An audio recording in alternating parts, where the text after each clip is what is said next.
시청자 여러분 안녕하십니까? 국정의 바른 소리를 전합니다. 10월 10일 목요일 KTV 대한뉴스 시작합니다.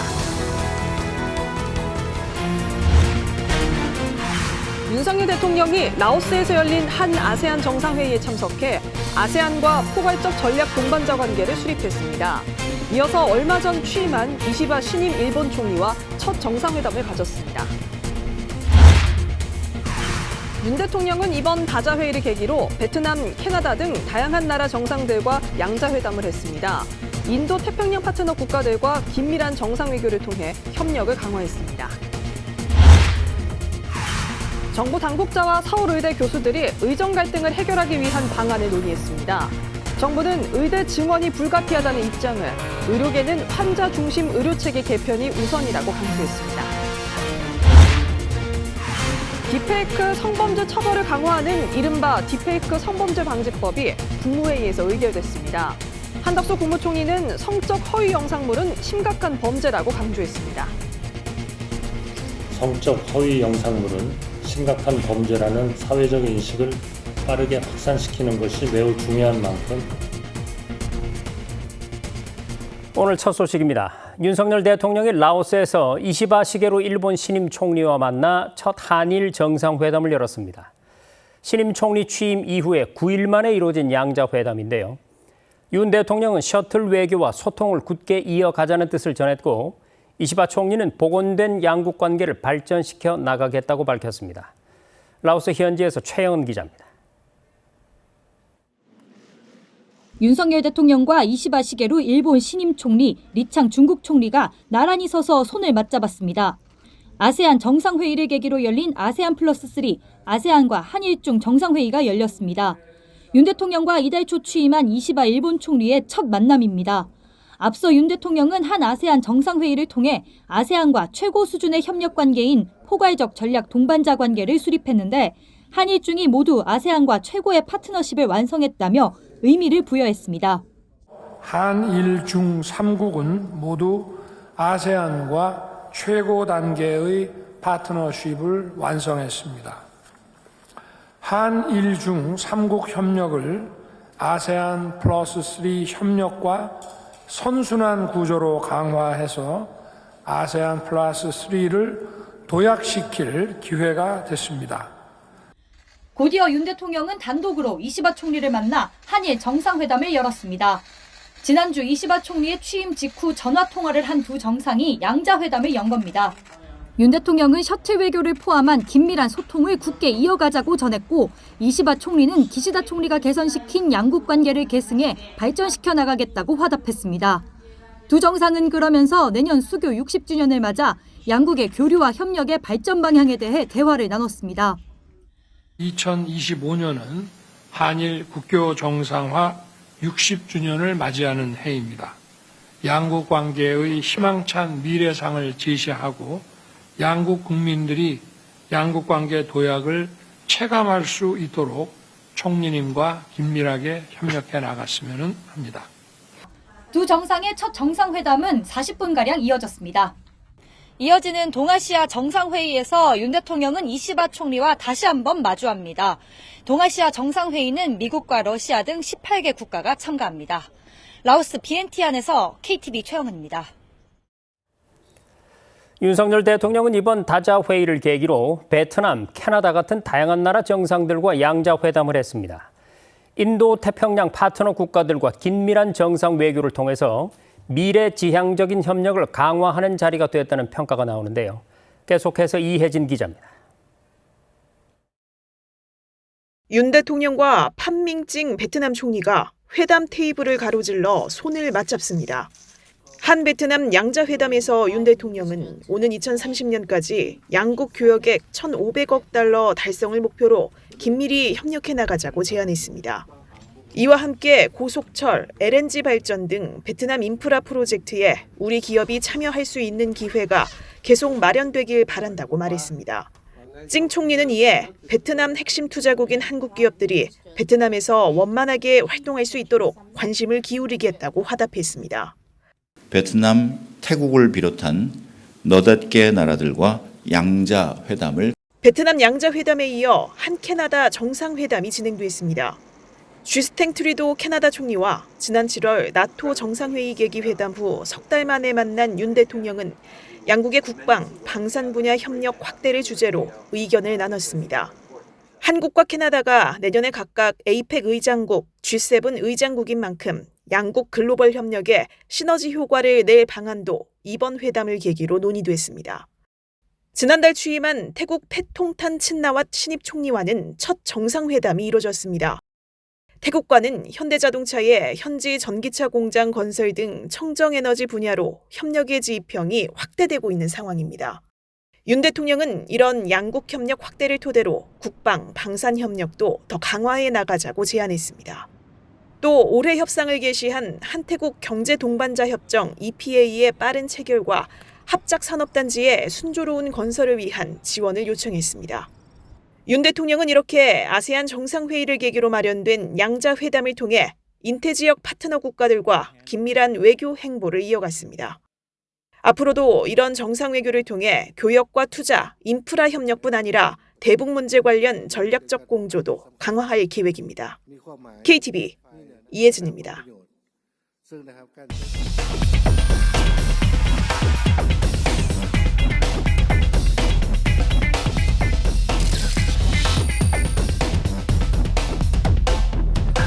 네, 올해로 대화 관계 수립 35주년을 맞이한 우리나라와 아세안이 이번 정상회의를 계기로 협력을 한층 확대하기로 했는데요. 뉴스룸의 취재 기자가 나와 있습니다.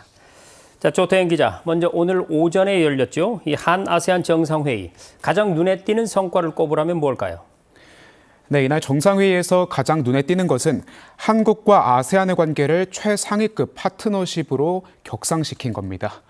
우리나라와 아세안은 1989년 대화관계를 수립한 이후 1991년 전면 대화관계, 2004년 포괄적 협력 동반자 관계, 2010년 전략적 동반자 관계 등으로 협력을 강화해 왔는데요. 이번 정상회의를 계기로 한 아세안 대화관계 수립 35주년 만에 포괄적 전략 동반자 관계로 발전했습니다. 이러한 최고 단계의 파트너십을 바탕으로 한국과 아세안은 새로운 미래의 역사를 함께 써나갈 것입니다. 한국은 아세안 중시 외교를 이어가는 가운데 공동 번영의 파트너로서 전방위적이고 포괄적인 협력을 추진해 나가겠습니다. 앞으로 양측은 정치, 경제, 문화 등 전 분야 협력은 물론 AI, 환경, 스마트 시티와 같은 미래 분야도 공조를 강화할 계획입니다. 네, 그리고 북한, 남중국해 문제 같은 영내 안보와 관련한 양측 간 협의도 있었는데요. 자, 이 부분 좀 더 구체적으로 살펴볼까요? 네, 윤석열 대통령은 이날 회의에서 북한의 핵 위협이 존재하는 한 한국과 아세안의 진정한 평화는 이루어질 수 없다고 전했습니다. 그러면서 북한의 핵 도발을 결코 용인하지 않겠다는 단합된 의지와 행동만이 영내 평화를 보장한다고 강조했습니다. 또 한 아세안 양측은 평화와 안보 증진 방안을 담은 공동 성명을 채택했는데요. 먼저 평화적인 대화 재개와 비핵, 평화, 번영의 한반도에서 항구적인 평화와 안정 실현을 위한 대한민국의 지속적인 노력을 지지하고 8.15 통일 독트린에 대한민국이 부여하는 중요성을 인정한다고 명시했습니다.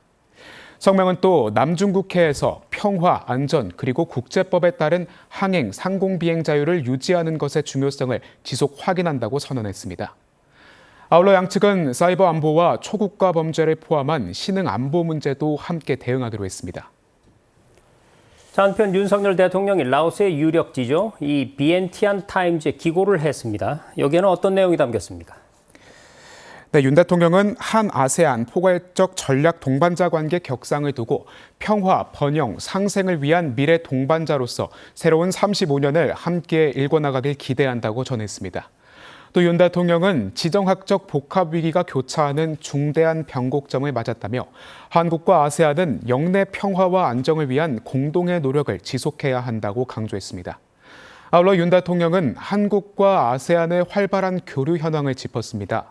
양측이 1989년 대화관계 수립 이후 교육이 23배, 투자가 80배, 인적 교류가 37배 증가했다는 겁니다. 그러면서 윤 대통령은 한국은 아세안이 지역 간 연계성을 강화하는 데 든든한 동반자가 될 것이라며 2028년까지 3천만 달러가 투입될 한 아세안 디지털 혁신 플래그십 등 각종 협력 사업을 열거했습니다. 아울러 윤 대통령은 아세안 의장국인 라오스와의 관계에 대해서도 내년 재수교 30주년을 계기로 양국 관계의 폭과 깊이가 더욱 심화되길 바란다고 말했습니다. 네, 지금까지 취재기자와 함께 라오스에서 열리고 있는 한 아세안 정상회의 소식 자세히 짚어봤습니다. 조태현 기자, 수고 많았습니다.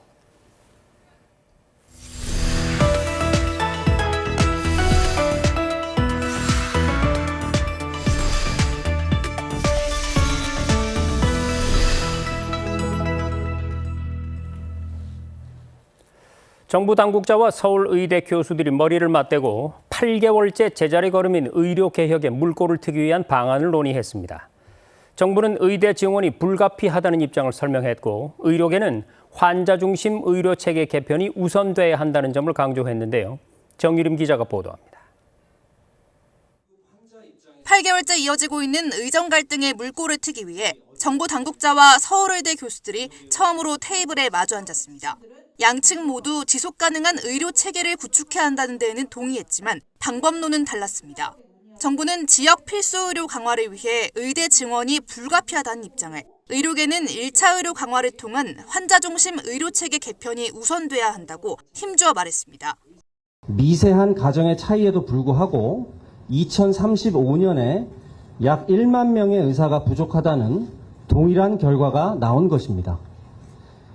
즉 2,000명 증원이 필요한 것이 아니라 사실상은 최소 4,000명 이상 증원이 필요하다는 결론이 나오게 됩니다.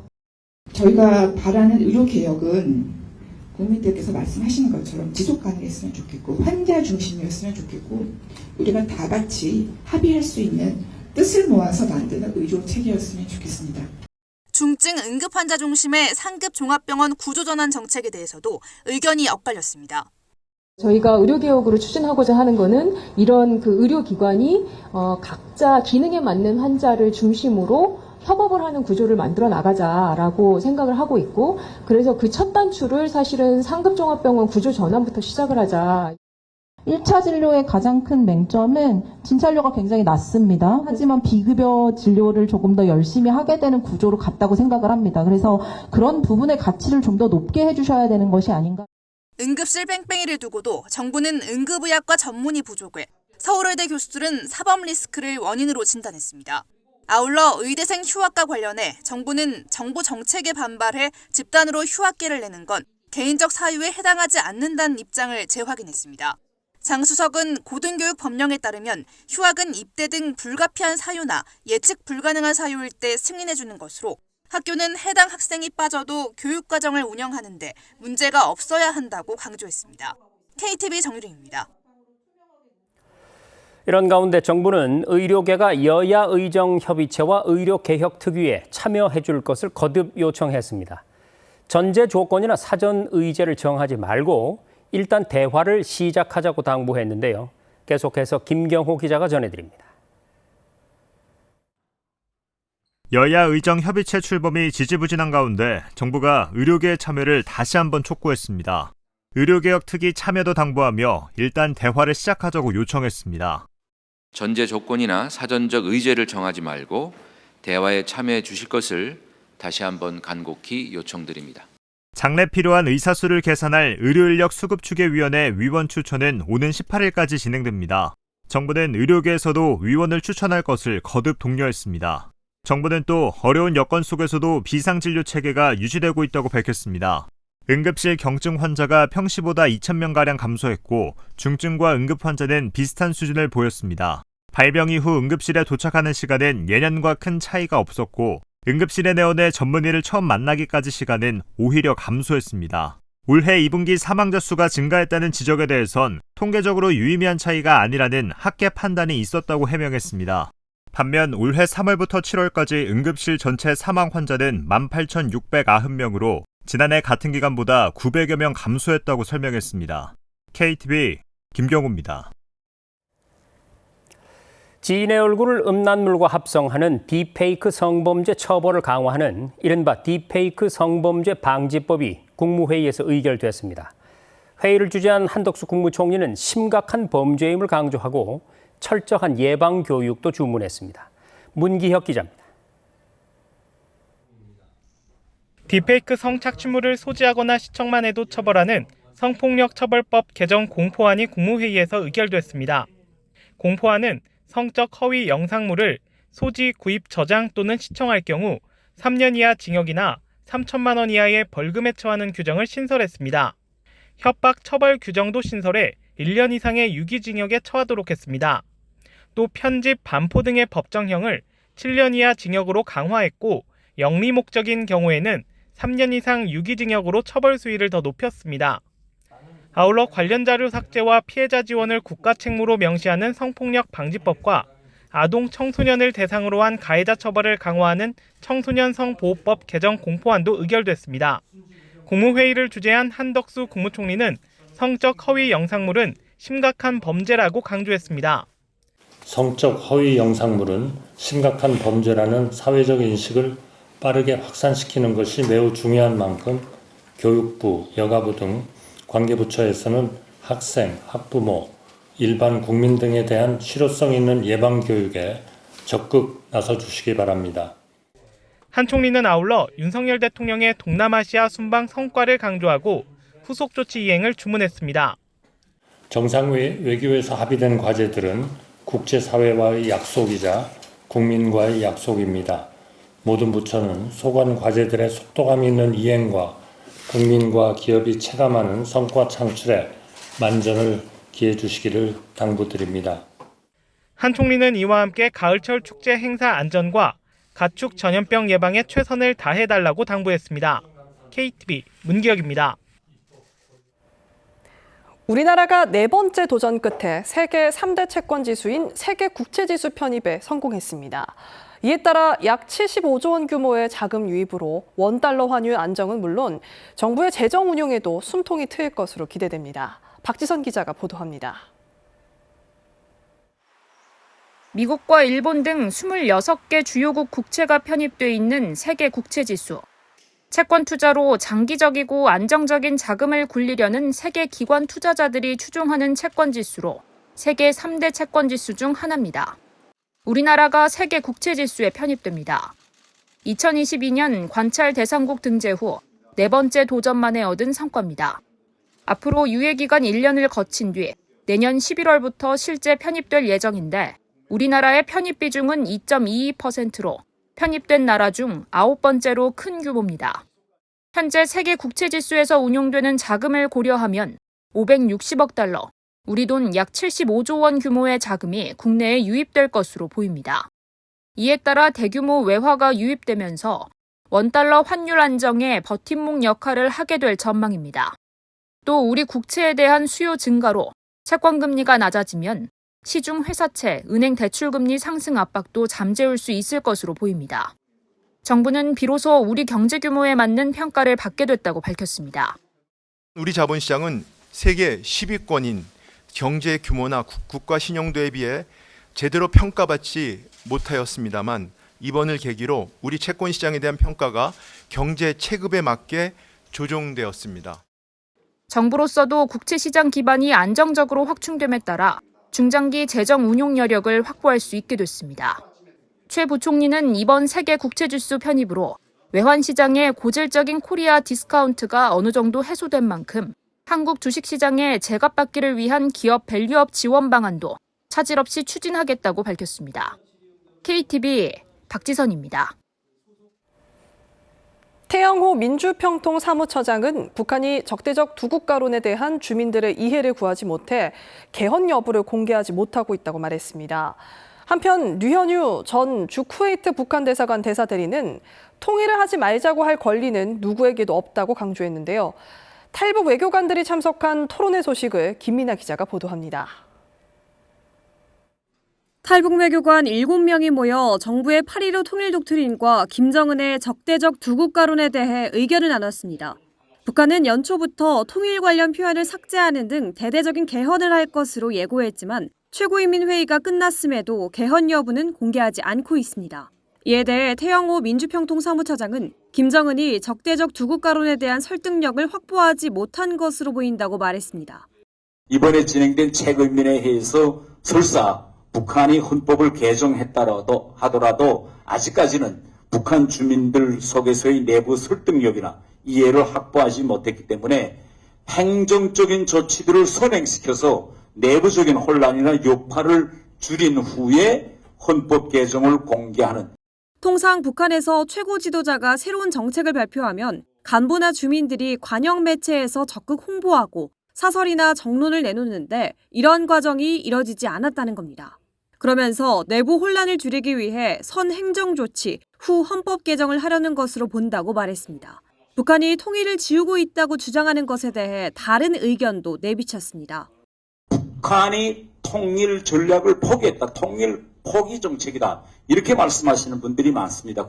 이 김정은의 적대적 두개 국가론의 본질은 핵무기에 의한 대한민국 완전 전멸을 통한 통일 전략이다. 김정은이 핵 무력 정책을 채택한 뒤 연말에 적대적 두국가론을 발표한 것을 예로 들었습니다. 한편 이날 토론회에서 류현우 전 주쿠웨이트 북한 대사관 대사대리는 정치권 일각에 통일을 하지 말자는 주장에 대해 강하게 비판했습니다. 통일을 하지 맙시다라고 말할 권리는 없다고 봅니다. 이건 역사가 결정하고 우리 민족이 결정할 문제지 김정은이도 그렇게 할 권리가 없는 사람이에요. 보수, 진보, 존경과 신앙을 초월해서 우리 모두가 다 이 반위헌적인 그러니까 헌법적인 이 발언에 대해서는 문제를 삼아야 된다고 저는 봅니다. 류 전 대사대리는 우리 민족만이 구원의 손길을 내밀 수 있으며 통일을 하지 말자고 하는 건 무책임하고 후대에 씻을 수 없는 반민족적 발언이라고 꼬집었습니다. KTV 김민아입니다. 김명수 합참의장은 북한의 남북 육로 완전 단절과 요새화 발표에 대해 내부 인원의 외부 유출을 차단하기 위한 것이 아닌가 생각한다고 밝혔습니다. 김 의장은 국회 국방위 국정감사에서 김정은 체제는 두려움을 느낀다면서 이런 조치는 북한이 스스로를 고립시키는 무리수를 두는 것이라고 설명했습니다. 김 의장은 남북 연결 육로로 철도인 동해선과 경의선, 동해 7번 국도, 화살머리 고지통로 등이 있다면서 동해선과 경의선은 작년 12월부터 지뢰를 매설하기 시작해 올해 8월에 이미 침목과 레일 제거를 완료했다고 설명했습니다. 또 북한의 남북 육로 단절 작업 관련 사진을 공개하면서 이런 움직임은 사전에 감시되고 있었다고 강조했습니다.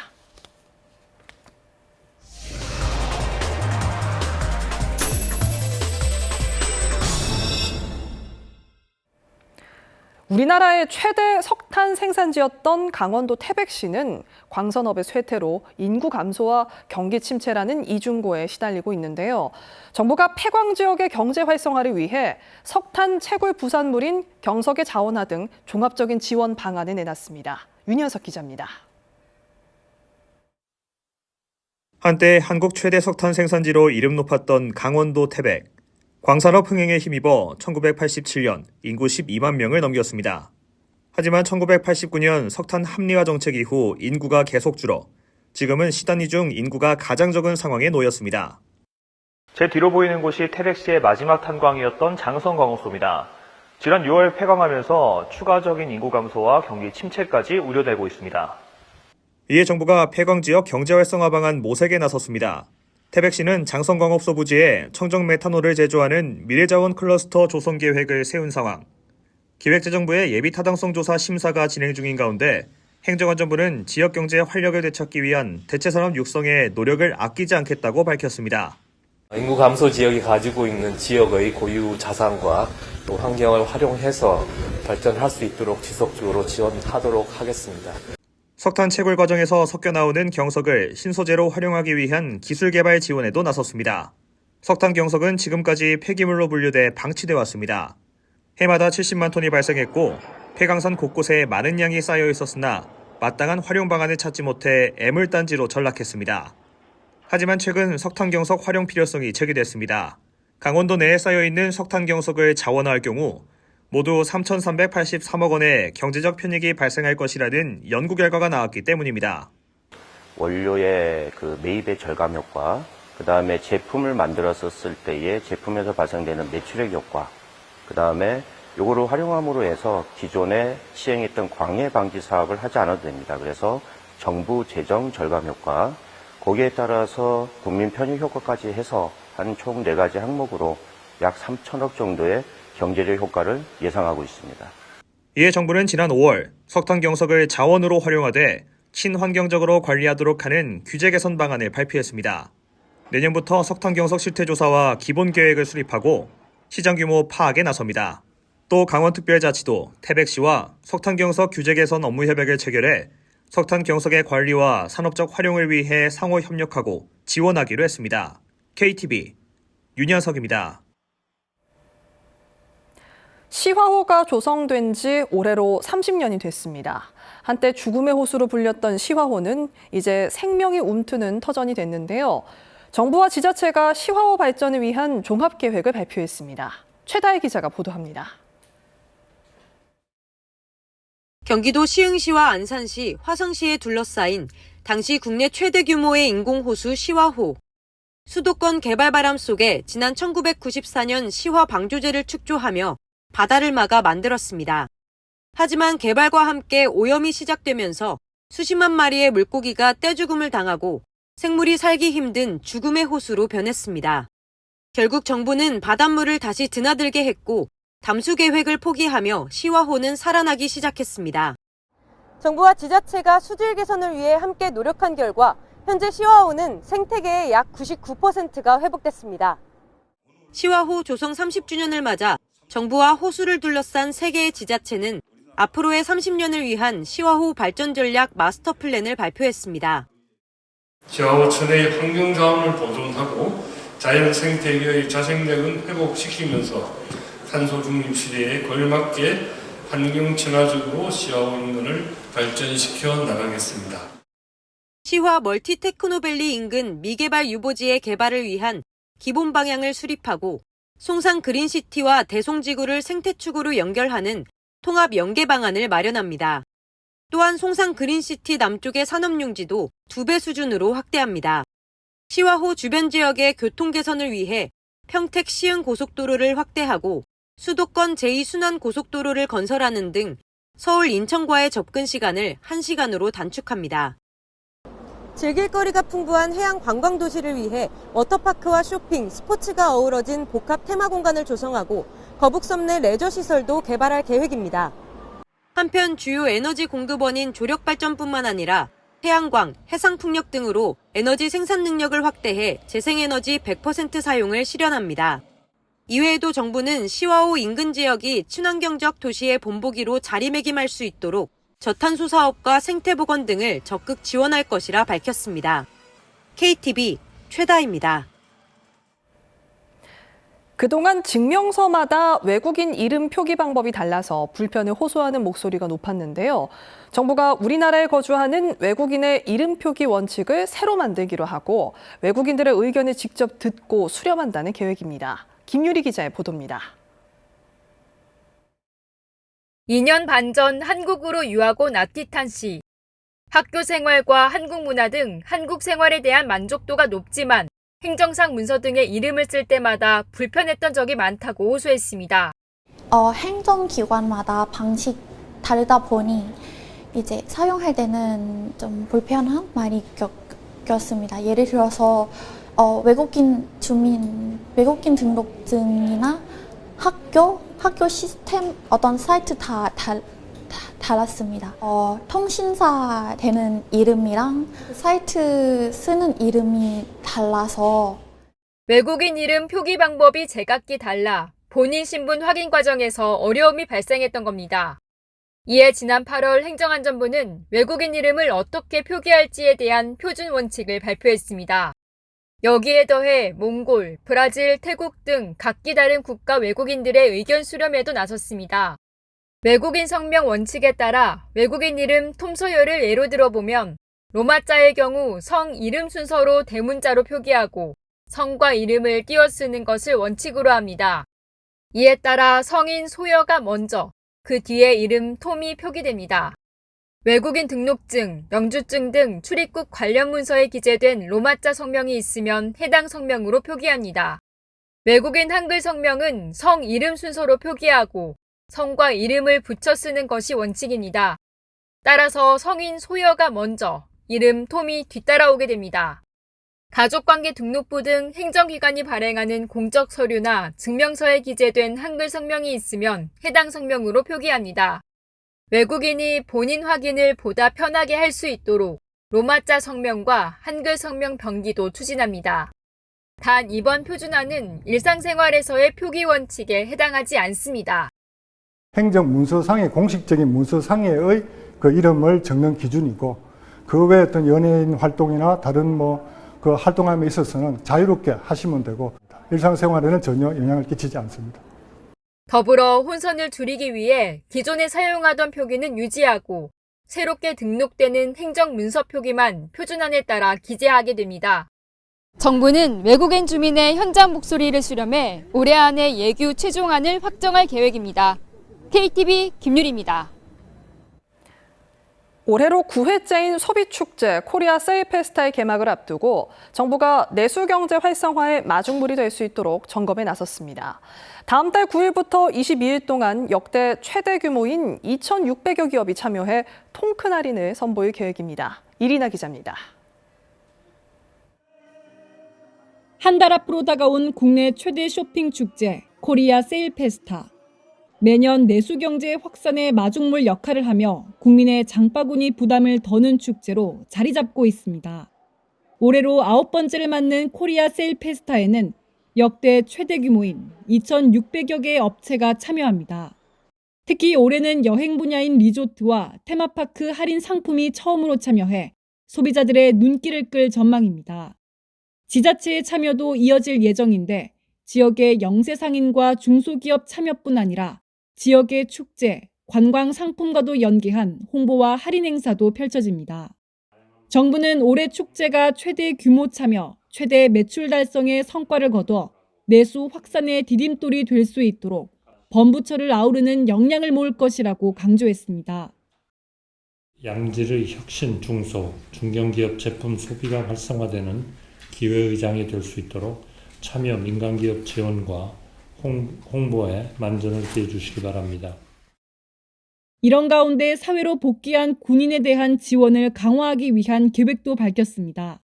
우선 제대 군인의 군 복무 경력이 공공부문에서 인정받을 수 있도록 법령을 개정해 의무 복무 기간에 대한 호봉과 임금 산정을 의무화할 방침입니다.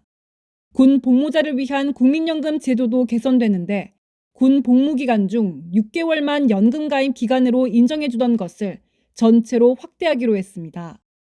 이와 함께 지난 2월 개통한 이지 행정심판 서비스를 누구나 쉽게 이용할 수 있도록 조세와 소청 등 다양한 분야의 행정심판 빅데이터를 학습한 AI를 개발하고 챗GPT 법률 상담 서비스도 제공할 방침입니다. KTV 이리나입니다. 문화체육관광부가 10월 문화의 달을 맞아 오는 18일부터 20일까지 전라북도 남원시 광안루원 일대에서 기념 행사를 개최합니다. 행사 기간 전통 국악과 현대 국악의 매력을 함께 느낄 수 있는 공연이 진행됩니다. 10월 한 달 동안 전국 17개 시도에서도 전시와 공연, 축제 등 각종 문화 행사가 펼쳐집니다. 문화 행사에 대한 자세한 정보는 문화포털 내 문화 캘린더에서 확인할 수 있습니다.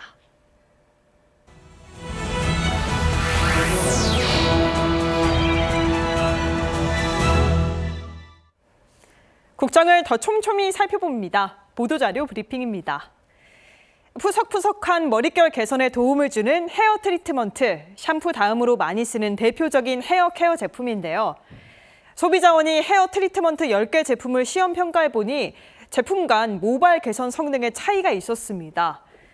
제품별로 보면 케라시스 어드밴스드 리페어 앰플 헤어팩과 펜틴 프로-V 씻어내는 트리트먼트가 엉킴, 보습 개선 성능이 모두 우수했고요. 밀크 바오밥 세라 트리트먼트 화이트 머스크는 발림성, 매끄러움 등의 항목에서 가장 높게 평가됐습니다. 10ml당 가격은 밀크 바오밥 트리트먼트가 116원으로 가장 저렴했고 CMK의 모로칸 오일 헤어 마스크가 2,600원으로 가장 비싸 최대 22배 차이가 났는데요. 소비자원은 트리트먼트 안전성과 표시사항은 전 제품이 기준에 적합했다며 소비자24를 통해 구체적인 비교 정보를 확인할 수 있다고 밝혔습니다. 10월 10일 임산부의 날을 맞아 식약처가 임산부 건강을 위한 올바른 의약품 사용법을 소개했습니다. 임신 초기 고열이 지속되면 태아 신경계에 영향을 미칠 수 있기 때문에 임산부도 감기약을 복용할 필요가 있는데요. 다만 아세트아미노펜의 경우 복용량이 하루 4,000mg을 넘지 않도록 해야 하고 이부프로펜 등 소염 진통제는 임신 20에서 30주에 최소량, 최단기간 사용해야 합니다. 또 피부에 붙이는 파스류나 바르는 연고 형태의 소염 진통제는 가급적 임신 기간 중 사용하지 않는 것이 좋습니다. 토피라메이트 등 다이어트 보조제는 태아 기형 유발과 관련돼 있기 때문에 권장하지 않는데요.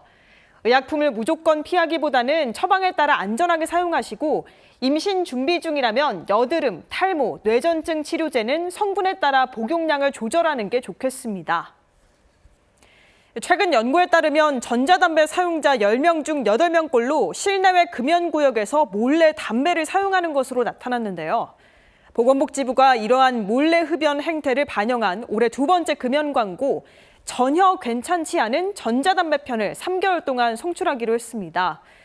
광고는 가정, 직장 등의 평범한 일상 속 상황을 구체적으로 제시해 전자담배 사용자의 경각심을 일깨우고 있습니다. 특히 간접 흡연을 자각하지 못하는 주변인들의 모습을 통해 전자담배가 흡연자 자신뿐 아니라 타인에게도 큰 악영향을 미친다는 사실을 강조했는데요. 이번 광고는 12월 31일까지 지상파 TV 채널과 SNS, 라디오 등에서 송출될 예정입니다. 현대 소나타, 기아 포르테 등 제작 결함이 발견된 10개 차종이 자발적인 리콜에 들어갑니다. 현대 소나타 등 2개 차종과 기아 포르테 등 4개 차종은 에어백 제어 장치 설계 오류가 발견돼 11일부터 시정 조치가 시작되고요. 기아 EV9은 전자식 브레이크 소프트웨어 오류로 원격 제어 주차 기능에 문제가 생겨 이미 시정 조치를 하고 있습니다. GM 아시아 퍼시픽, 한국 GM 에스컬레이드 등 3개 차종도 제동액이 부족하면 경고등이 켜지지 않는 결함이 확인돼 리콜 진행 중입니다. 내 차가 리콜 대상인지 어떤 결함이 있는지 알고 싶다면 자동차 리콜센터 누리집에 접속해 보시기 바랍니다. 지금까지 보도자료 브리핑이었습니다.